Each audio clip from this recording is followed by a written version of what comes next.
Each of our past 44 presidents have come to the White House with a wide range of challenges, but only one man entered the presidency without the benefit of past examples: George Washington.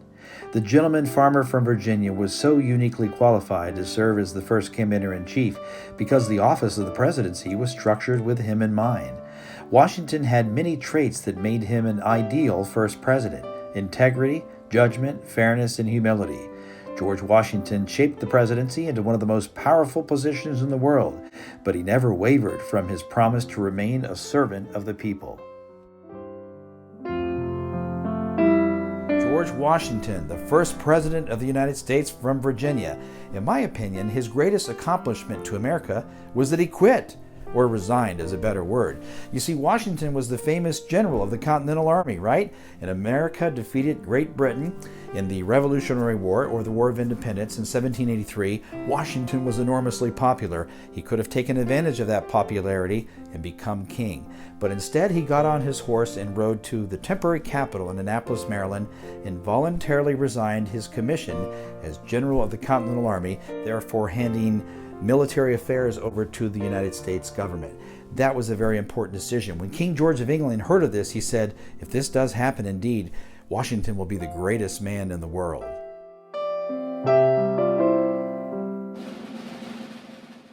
After resigning as commander of the Continental Army, George Washington retires to his farm in Mount Vernon. Farming was Washington's passion, but his 8 years leading the Continental Army to victory over Great Britain kept Washington away from his estate with great financial loss.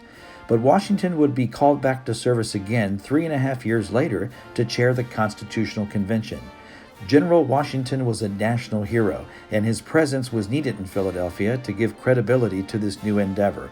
Washington arrives in Philadelphia May 1787 to cheering crowds and takes his seat as presiding officer as America creates a new governing document.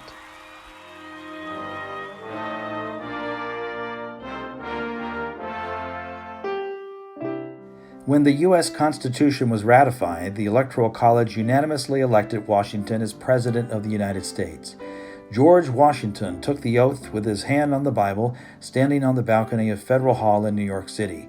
He walked back inside to the Senate chamber to deliver his inaugural address. The challenge facing the first president was a fledgling government with a $50 million debt from the Revolutionary War. Washington understood that the future of the United States depended on successfully resolving the debt crisis and establishing a sound financial system. The president quickly put together a first-class cabinet: Alexander Hamilton at Treasury, Thomas Jefferson, Secretary of State, and Edmund Randolph as Attorney General. His cabinet wondered how they should address the new chief executive. Vice President John Adams suggested His Excellency, which Washington rejected. They finally settled on Mr. President.